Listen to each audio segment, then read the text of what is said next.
¿Por qué es importante hablar de lo que se está buscando en el Senado respecto a aumentar los días de descanso, de vacaciones para los trabajadores mexicanos?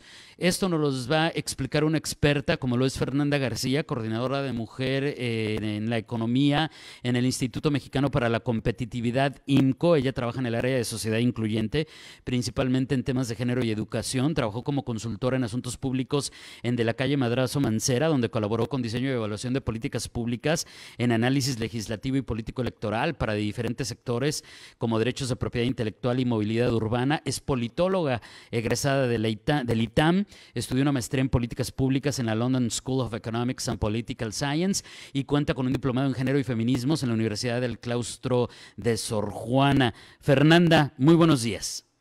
Buenos días, David. Muchas gracias por la presentación y por el espacio. Pues por el principio, si nos lo permites, Fernanda, hemos escuchado mucho este asunto de que aumentar los días de descanso, pues también, digo, desde el punto de perspectiva del derecho humano, de una vida digna, de una vida, de calidad de vida, pero que también dicen te permite ser más productivo. ¿Desde dónde partir para analizar la importancia de este tema que en este momento todavía traen en el Senado y que esperemos se resuelva de una manera, pues, insisto, digna para los trabajadores mexicanos? Así es, David. Bueno, pues justo hace unos días en el Senado se presentó este dictamen para ofrecer a los trabajadores 12 días laborales de vacaciones pagadas. Y esto sí hay que reconocerlo porque desde 1970 que se creó esta ley no se había modificado el periodo de vacaciones. Bueno, ahorita seguimos en el proceso, no se ha modificado, pero estamos en camino, ¿no? Entonces, eso ya es una buena noticia. Y todo esto parte porque México es uno de los países con menos vacaciones en el mundo. Y también si vemos la relación con la productividad, México es el país que más horas trabaja, pero el menos productivo entre los países miembros de la OCDE. Entonces, pues, el ampliar el periodo de vacaciones se hace con esta intención de que los trabajadores tengan mayores días de descanso pagados y con aras a que mejoren su productividad, y pues esto tiene diferentes consecuencias e impactos positivos, ¿no? Entonces, si se mejora la productividad, se tienen mayores ingresos tanto para la empresa, pero también para los trabajadores, ¿no? Y esto es bien interesante, Fernanda, porque ya no es un asunto de percepción, ya no es un asunto de un análisis superficial, sino que está, como nos lo decías, absolutamente probado y los ejemplos abundan, sobre todo, evidentemente, con los países de la OCDE que nos comentabas, pero ese es el punto al que creo que hay que resaltar. Es algo que es que ya tenemos probadísimo en el mundo y nosotros íbamos pasos atrás, y que es algo que, sin embargo, y a pesar de hablar del tema de productividad, sigue generando resistencia en algunos sectores de la IP. No, totalmente. O sea, al final creo que se tiene esta idea o esta creencia de, bueno, entre más trabajo, voy a ser más productivo, voy a tener más resultados, y la verdad es que no. Los países que más horas trabajan no necesariamente tienen mayor productividad laboral. Ejemplo perfecto, el caso de México. En contraste, tenemos países como Irlanda, Dinamarca, Alemania, donde trabajan menos horas y son mucho más productivos. Y bueno, ¿no? Entonces esto sigue estando, o sea, seguimos teniendo otros ejemplos, como bien decías. Y pues creo que la resistencia de la que hablas podría ser porque tiene ciertos costos implícitos, y eso sí hay que reconocerlo, el aumentar estos días de vacaciones, ¿no? Al final también, pues, al duplicarse el periodo de vacaciones, se va a duplicar, por ejemplo, la prima vacacional, pero pues habría ahí que evaluar los costos dentro de la empresa para ver, ¿no? O sea, este impacto entre el costo y el beneficio futuro que se puede tener al tener más vacaciones. Entonces, más bien es hacer esa evaluación porque pues la productividad puede ser mucho mayor que el costo. Claro, productividad también se traduce en utilidades, en ganancias, y esa es la parte donde se podría llegar al equilibrio. ¿Hay alguna referencia, Fernanda, respecto a cómo vendrá el proceso de adaptación si todo esto se aprueba? Y nada más tratando el tema de las vacaciones, porque hay otras aristas de la reforma laboral que en este momento todavía no se van a tratar en el Senado y que tienen que ver, por ejemplo, con los horarios de la jornada laboral, que si menos horas y demás. Pero quedándonos en el tema de las vacaciones, ¿hay un comparativo, alguna referencia, alguna idea respecto a cómo van a ser los procesos de adaptación? Porque a mí me da la idea que los grandes corporativos, las grandes empresas, pues van a poder adaptarse rápidamente, pero que, como bien decías, claro que hay un costo. ¿Y cómo lo van a vivir, por ejemplo, las pymes o lo que decimos coloquialmente desde el sexenio foxista, los changarritos, ¿no, Fernanda? Así es. Hasta el momento todavía no sabemos cómo va a ser el periodo de transición, porque el dictamen que se discutió en la Cámara, en el Senado de la República, no tiene más información, ¿no? Se dice que se va a modificar el artículo 76 de la Ley Federal del Trabajo,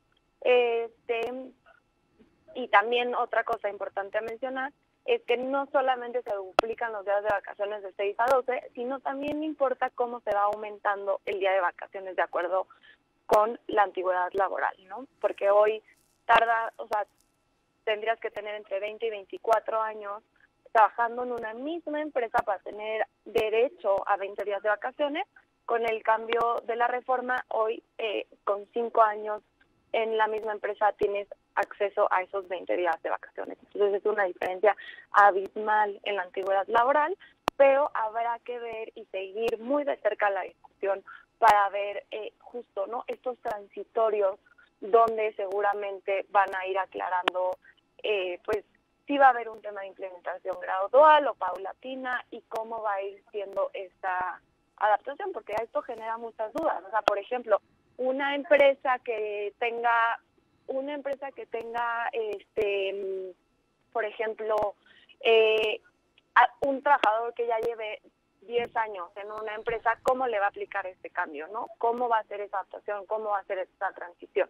Entonces, tenemos muchas dudas y creo que habrá que esperar para ir viendo cómo van definiendo esta adaptación y esta integración de este cambio. Y tendremos que estar muy atentos. Ahora, como en muchos temas de esta índole, pues habrá quienes ya tengan estos beneficios por la empresa en la que laboran, tal vez, Fernanda, pero ¿hay un cálculo o un aproximado de cuántos trabajadores en México podrían resultar beneficiados con este cambio, con esta reforma? Como digo, un ejemplo lo vivimos hace poco respecto a, ¿te acuerdas cuando aumentaron los salarios mínimos y que mucha gente se confundió y dijo, pues ahora voy a ganar más? No, porque eso es solamente para los que ganan el mínimo. Pero finalmente, ¿aquí habría un aproximado de los beneficiados en el país? Sí, bueno, justo sabemos que en México tenemos alrededor de 57 millones de trabajadores, de los cuales el 44% se emplean de manera formal y tienen acceso a prestaciones laborales como son las vacaciones pagadas. Este 44% es alrededor de 25 millones de trabajadores que son los que se benefician de esta reforma. Tienen que tener esas dos condiciones. Primero, que estén empleados en la formalidad y segundo, que tengan acceso a prestaciones laborales. Entonces es interesantísimo también en la cantidad de quienes se verían beneficiados. Oye, pues te agradezco enormemente tu tiempo, Fernanda, estas explicaciones. ¿Con qué podríamos cerrar en este momento? A manera de conclusión, ¿qué tenemos que traer a la mesa que sirva para cerrar esta plática? Pues tener en mente que este tipo de medidas no desincentiven la generación del empleo formal justo por los costos que platicábamos hace rato, ¿no? En ese sentido, el INCO propone que el incremento en los días de vacaciones se acompañe de otras medidas adicionales, como pues reducir otros costos de la formalidad para las empresas y seguir también invirtiendo en desarrollo de habilidades para fortalecer el talento. El tema de la productividad tiene este componente pues de invertir en tecnología, pero también invertir en el capital humano para que las personas sepan usar esa tecnología, ¿no? Entonces, el tema de la productividad va más allá de los días de vacaciones, se complementa Claro. con esos diferentes factores, y pues algo que decimos constantemente en el INCO, mejorar la calidad del empleo en la formalidad. Y esto hay diferentes maneras de hacerlo, desde pues lo que platicabas de la conversación de las jornadas laborales. Eso es un punto que también traemos en la mira en el INCO, la implementación de políticas vía trabajo, que haya horarios flexibles, que el tema de que sea un ingreso competitivo, un sueldo competitivo. Entonces hay como una serie de cosas que deberían estar acompañando el tema de aumentar el periodo de vacaciones. Y le Y daremos... bueno, pueden consultar, perdóname David, Sí, pueden consultar todo en la página de internet del INCO, que es inco.org.mx, y en nuestras redes sociales INCOMX. Ahí estaremos pendientes y le daremos seguimiento, por supuesto, conforme vaya avanzando este tema con nuestros legisladores. Fernanda, como siempre, un placer. Muchísimas gracias y muy buenos días. Igualmente, buenos días. Es Fernanda García, coordinadora de Mujer en la Economía en el Instituto Mexicano para la Competitividad, IMCO, hablándonos de cómo aumentar los días de descanso, las vacaciones, pues en nuestro país, si se aprueba, pues no solamente es una mejora de las condiciones laborales en el país, sino de calidad de vida y también en materia de productividad para las empresas, pero también hay retos para el empresariado.